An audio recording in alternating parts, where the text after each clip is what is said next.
ఇప్పుడు రెడ్డప్ప గారు మాధవ్ గారు ఇందా నుంచి ఎగ్జామ్కి వెళ్తున్నట్టు ప్రిపేర్ అయ్యారు. రెడీ అయితే మాట్లాడండి, లేదంటే తర్వాత మాట్లాడవచ్చు. ధన్యవాదాలు అధ్యక్ష. ఈరోజు చాలా మందికి అవకాశం ఇచ్చినారు, చాలా చెప్పేశారు అందరూ ఎడ్యుకేషన్ డిపార్ట్మెంట్ గురించి. మాకేం మిగిలించలేదు అధ్యక్ష, కానీ కడప వరకన్నా చెప్పుకోవాల్సిన అవసరం ఉంది కాబట్టి చెప్పుకుంటున్నాం అధ్యక్ష. ఈరోజు నాడు నేడు అనే కార్యక్రమము గత ప్రభుత్వం మొదలుపెట్టి కడప నియోజకవర్గంలో దాదాపు 718 పాఠశాలలుంటే, జిల్లాలో అధ్యక్ష 718 పాఠశాలలుంటే దాదాపు 120 కోట్లు మంజూరు చేశారు. అందులో 115 కోట్ల రూపాయలు ఖర్చు చేసిన ఇంకా ఏ ఒక్క కన్స్ట్రక్షను ఆ స్కూల్స్లో వాడుకలోకి రాలేదు అధ్యక్ష. దాదాపు కడప నియోజకవర్గంలో చూస్తే ఎక్కడే కానీ, ఇప్పుడు గాంధీ స్కూల్ కానీ, మెయిన్ స్కూల్ కానీ, ఉర్దూ స్కూల్ కానీ, ఏ స్కూల్లో కూడా ఈ నాడు నేడు ప్రోగ్రాం కింద కట్టిన ఏ క్లాస్ రూమ్ కూడా ఇప్పటికీ విద్యార్థులకు అందుబాటులోకి రాలేదు అధ్యక్ష. దీని మీద మంత్రి గారికి తెలియజేసుకుంటున్నాను. దీని మీద ఒక విచారణ జరిపి ఎందుకు ఈ పాఠశాలలు ఇంకా కాలేదు, దీనికి అవసరం ఏంటి, ఇంకా గతం గురించి మాట్లాడుకొని మనం సమయం వృధా చేసుకోకుండా ఈ యొక్క పాఠశాలను పూర్తి చేసుకొని విద్యార్థులకు అందుబాటులో తెచ్చుకోవాల్సిన అవసరం ఉంది. దానికి కావాల్సిన కార్యక్రమంతో ముందుకు పోవాల్సిన అవసరం ఉంది అధ్యక్ష. అలాగనే అధ్యక్ష, ఈరోజు కడపలో ఎక్కువ మంది ముస్లిం కమ్యూనిటీ ఉంటుంది అధ్యక్ష, కాబట్టి ఉర్దూ స్కూల్స్ ఉంటాయి అధ్యక్ష. ఈ ఉర్దూ స్కూల్స్ మీద ప్రత్యేకమైన దృష్టి సారించాల్సిన అవసరం ఉంది. ఈ లాస్ట్ అకాడమిక్ ఇయర్లో చూస్తే ఉర్దూ స్కూల్లో బుక్స్ కొంచెం లేటుగా వచ్చినాయి అధ్యక్ష. అప్పుడు మంత్రి గారి దృష్టికి ఉర్దూ స్కూల్ విషయం కూడా తీసుకుపోవడం జరిగింది. వెంటనే మంత్రి గారు 1-2 రోజుల్లో దాని మీద స్పందించి బుక్స్ వాళ్ళకి పంపించడం జరిగింది. బట్ ఈసారి అధ్యక్ష మంత్రి గారి దృష్టికి తీసుకెళ్తున్నాను. అకాడమిక్ ఇయర్ స్టార్ట్ కాకముందే ఒక మామూలుగా అయితే ప్రైవేట్ స్కూల్స్లో ఇప్పుడు హైదరాబాద్లో మనం చూస్తే ఇప్పుడు జూన్ 15th స్కూల్ ఓపెన్ అయితే అంతకు 10 రోజుల ముందే స్టూడెంట్స్కి ఒక డేట్ ఇచ్చేసి అప్పుడు పేరెంట్స్ కానీ మేము కానీ పిల్లల్ని తీసుకొని వెళ్ళి బుక్స్ అన్ని కలెక్ట్ చేసుకొని వచ్చి యూనిఫామ్స్ కలెక్ట్ చేసుకొని వచ్చేసి అకాడమిక్ ఇయర్ స్టార్ట్ అయ్యేసరికి రెడీగా ఉంటాం, దానికి కవర్స్ చేసుకోవడం కానీ లేబులింగ్ చేసుకోవడం కానీ. ఇప్పుడు ప్రభుత్వ పాఠశాలలు కూడా ప్రైవేట్ స్కూల్స్తో కాంపిటీట్ చేస్తూ మనం ముందుకు పోవాలనుకుంటున్నాము. ఒక ప్రత్యేకమైన ప్రభుత్వ పాఠశాలల్ని ప్రత్యేక స్థాయి తీసుకుపోయి ఒక మోడల్గా ఆంధ్రప్రదేశ్ని ముందుకు తీసుకుపోవాలనుకుంటున్నాం. కాబట్టి మనము కూడా ఈ అకాడమిక్ ఇయర్లో ఈ పుస్తకాలను ఇవ్వడం అనేది ఒక 10-15 రోజుల ముందే కొంచెము షెడ్యూల్ చేసుకుంటే బాగుంటుందని చెప్పి మీ ద్వారా మంత్రి గారికి తెలియజేసుకుంటున్నాను అధ్యక్ష. అలాగనే జూనియర్ కాలేజ్లో లాస్ట్ ఇయర్ మెటీరియల్ ఇచ్చారు అధ్యక్ష. ఉర్దూ స్కూల్స్లో పిల్లలు వచ్చి మా నోటీస్కి తీసుకొని వచ్చాక మెటీరియల్ వెళ్ళింది. ఈసారి అలాంటి సమస్య లేకుండా ముందే పిల్లవాళ్ళకి టెక్స్ట్ బుక్స్ వెళ్తే బాగుంటుంది. ఇంకొక విషయం ఏంటంటే అధ్యక్ష, ముస్లిం వాళ్ళు ఉర్దూ స్కూల్లో చదువుతున్నారంటే కొంచెం పేదరికానికి తక్కువ ఉన్న వాళ్ళే ఉంటారు. వాళ్ళకి ఈ పుస్తకాలు కొన్ని చదివేంత స్తోమత ఉండదు.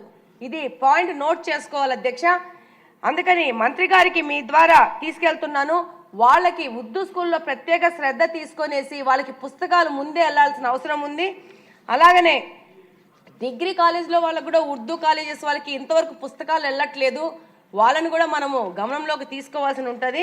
ఇంకా అధ్యక్ష, మొన్ననే ఒక 3 గంటలు నారా లోకేష్ గారు మీటింగ్ పెట్టి ఈ యొక్క ప్రక్షాళన ఎలా జరుగుతున్నాము, విద్యా వ్యవస్థ ఎలా మారుతా ఉంది, రోడ్ మ్యాప్ ఏంటి, ఏది ఎలా వెళ్తా ఉంది, దీంట్లో ముఖ్యంగా ప్రజాప్రతినిధుల యొక్క సపోర్ట్ కావాలా, ఎక్కడన్నా ఏదైనా సమస్యలు వస్తే వాళ్ళతో అక్కడికక్కడ చర్చించి ఆ సమస్యలను పరిష్కారం చేసి వాటిని అధికారుల దృష్టికి కానీ మంత్రివర్గ దృష్టికి కానీ తీసుకుపోవాలని చెప్పడం జరిగింది. అలాగనే అక్కడున్న పేరెంట్స్ కమిటీతో పేరెంట్స్తో మీటింగ్ చేసుకొని అక్కడున్న సమస్యను అక్కడికక్కడే సాల్వ్ చేయాలని చెప్పేసి మంత్రి గారు మా అందరినీ సభ్యులందరినీ దాదాపు 3 గంటలు కూర్చోబెట్టుకొని దాని గురించి పూర్తిగా వివరించడం జరిగింది. దానికి సంపూర్ణంగా మంత్రి గారికి కానీ ప్రభుత్వానికి కానీ సభ్యుల తరపు నుంచి సపోర్ట్ ఉంటుందని తెలియజేసుకుంటున్నాను. అలాగనే మంత్రి గారు ఆ సందర్భంగా చెప్పారు, కంప్యూటర్ ల్యాబ్లు ఏర్పాటు చేస్తున్నాం, దేర్ ఇస్ నో ట్యాబ్స్ అని చెప్పేసి. ఈ సందర్భంగా నేను ఒక విషయం చెప్పదలుచుకున్నాను సభలో. మేము ప్రజల దగ్గరికి వెళ్తుంటే దాదాపు 2-3 మహిళలు వచ్చి ఈ ట్యాబ్లు ఎందుకు ఇచ్చారు, పోయిన ప్రభుత్వం గురించి వాళ్ళు క్రిటిసైజ్ చేస్తూ చెప్పారు. ఈ ట్యాబ్లు ఇచ్చారు, ఈ ట్యాబుల వల్ల మా పిల్లలు ఏది పడితే అది చూసుకుంటున్నారు, సగం చోట్ల ట్యాబులు పనిచేయట్లేదు, వాటి క్వాలిటీ సరిగ్గా ఉండకపోవడమో, గత ప్రభుత్వం అవినీతి కార్యక్రమాల వల్ల జరిగిన సప్లైలో వచ్చిన ట్యాబ్లో మనకు తెలియదు. కానీ దానివల్ల అదొక సమస్య. ఇంకో సమస్య, ఏది పడితే అది దాంట్లో వాళ్ళు చూడడం జరుగుతోంది. దానివల్ల వాళ్ళ యొక్క చిన్న వయసులో వాళ్ళ మీద చెడు ప్రభావం ఎక్కువ ఉంటుంది. కాబట్టి అది మేము మంత్రి గారికి చెప్పకముందే మంత్రి గారే కంప్యూటర్ ల్యాబ్స్ ఏర్పాటు చేయడం గురించి ముందుకొచ్చారు. మేము కూడా కడప నుంచి మంత్రి గారి దృష్టికి తీసుకుపోవడం జరిగింది. ఉర్దూ స్కూల్లో కంప్యూటర్ ల్యాబ్ కావాలని చెప్పేసి వాళ్ళ దగ్గర నుంచి గ్రీవియన్స్ వస్తే ఆల్రెడీ 4 మంత్స్ ముందు మంత్రి గారి దృష్టికి తీసుకుపోవడం జరిగింది. అలాగనే టీచర్లు కూడా ట్యాబుల విషయంలో కంప్లైంట్ చేస్తున్నారు అధ్యక్ష. వాళ్ళ కంట్రోల్లో కూడా పిల్లోళ్ళు ఉండట్లేదు, కంట్రోల్ చేయడం కష్టం అవుతుందని చెప్పేసి. అలాగనే అధ్యక్ష, స్పోర్ట్స్ మీద ప్రత్యేక దృష్టి సారించాల్సిన అవసరం ఉంది. ఇప్పుడు లాస్ట్ టైం పవన్ కళ్యాణ్ గారు కడపలో మెయిన్ స్కూల్కి వచ్చారు. ఒక అమ్మాయి చెప్పింది, క్రికెట్లో మగ పిల్లలకి సరిపడినంత సమయము మాకు ఆడపిల్లలకి ఇవ్వట్లేదు అని చెప్పేసేసి. కాబట్టి మగపిల్లలు కానీ ఆడపిల్లలు కానీ సమాన అవకాశాలు ఉండాలా, సమానంగా అవకాశం ఇవ్వాలా. వాళ్ళు కూడా వాళ్ళలో ఉన్న ప్రతిభను తీసుకురావడానికి మనం కూడా వాళ్ళకి తోడ్పాటు ఇవ్వాలని ఈ సందర్భంగా తెలియజేసుకుంటున్నాను అధ్యక్ష. అలాగనే ఈరోజు అధ్యక్ష, ఇది ఒక చిన్న రిక్వెస్ట్ అధ్యక్ష, మంత్రి గారి దృష్టికి తీసుకుపోతున్నాను. 1998వ సంవత్సరంలో డిఎస్సి జరిగింది అధ్యక్ష. ఆ డిఎస్సిలో 2 సార్లు మెరిట్ లిస్టులు ఇవ్వడం జరిగింది. అందులో ఫస్ట్ లిస్ట్లో వచ్చిన వాళ్ళకి సెకండ్ లిస్ట్లో వచ్చిన వాళ్ళకి ఫస్ట్ లిస్ట్లో రాక, ఉద్యోగాలు రాక 3500 పైచిలకు అభ్యర్థులు మిగిలిపోయి ఉన్నారు. వాళ్ళు హైకోర్టుకు పోయారు, సుప్రీంకోర్టుకు పోయారు. వాళ్ళ పోరాటం వల్ల 2023వ సంవత్సరంలో అధ్యక్ష, ఈ పాయింట్ నోట్ చేసుకోవాలా, 1998వ సంవత్సరంలో వాళ్ళకి డిఎస్సి జరిగితే 2023వ సంవత్సరంలో మినిమం టైం స్కేల్ మీద వాళ్ళకి కాంట్రాక్ట్ బేసిస్లో సంవత్సరానికి 11 నెలలు మాత్రమే జీతం ఇచ్చే విధంగా వాళ్ళకి అపాయింట్మెంట్ లెటర్ ఇవ్వడం జరిగింది అధ్యక్ష. ఈ టైంకే దాదాపు 1000 మంది, 3500 మందిలో 1000 మంది రిటైర్డ్ అయిపోవడం జరిగింది అధ్యక్ష.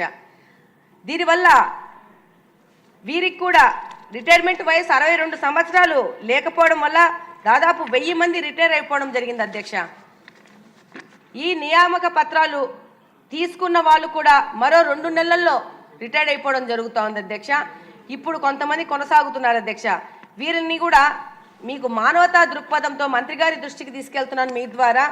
వీరికి కూడా మానవతా దృక్పథంతో 62 సంవత్సరాల రిటైర్మెంట్ వయస్సును గురించి ఒక్కసారి ఆలోచన చేస్తే బాగుంటుందని తెలియజేసుకుంటున్నాను అధ్యక్ష. అలాగనే వీళ్ళకి ఈ శాలరీ 11 మంత్స్ కింద ఇస్తున్నారు అధ్యక్ష. 12 నెలలు వచ్చే విధంగా ఆలోచన చేసి ఏమాత్రం అవకాశం ఉన్నా వీళ్ళని ఆదుకోవాల్సిన అవసరం ఉంటుందని మీ ద్వారా తెలియజేసుకుంటున్నాను అధ్యక్ష. వీళ్ళు 60-62 సంవత్సరాల్లో రిటైర్ అయిపోవడం వల్ల ఇంకా వేరేదో ఏదన్నా పని చేద్దాం అనుకున్నా కూడా వీళ్ళ వయసు సహకరించదు. రెండో విషయం ఏంటంటే ప్రభుత్వం సంబంధించి వచ్చే పథకాలు కూడా వీళ్ళకి అవైలబుల్ లేవు. ఎందుకంటే వీళ్ళు ఆల్రెడీ టీచర్ ఉద్యోగంలో ఉన్నారు కాబట్టి ఏ పథకంలో కూడా వీళ్ళు రారు. కాబట్టి వీళ్ళ గురించి మానవతా దృక్పథంతో ఆలోచించి ఒక్కసారి ఆలోచించమని మీ ద్వారా మంత్రి గారికి తెలియజేసుకుంటున్నాను అధ్యక్ష. Thank you very much. ఇప్పుడు ఇంకా మరి సంఖ్య ఒక్కొక్కరు స్లిప్ ఇస్తున్నారు కానీ సమయం చాలా తక్కువ ఉంది. అంచేత దయచేసి లోకేష్ గారు గొప్ప నాయకుడు, ఆయన గురించి ఎక్కువ మాట్లాడకుండా సబ్జెక్టులోకి వెళ్ళిపోతే మనం 3-4 నిమిషాల్లో తెముల్చుకోగలం. సో దయచేసి నిర్దాక్షిణ్యంగా ఎవరైనా 4వ నిమిషం దాటితే పెళ్ళొక్కేస్తానని చెప్పి ముందే తెలియజేస్తూ టైం కట్ పిలుస్తానండి, ఇంకా ఆగండి. పివి పార్థసారథి గారు.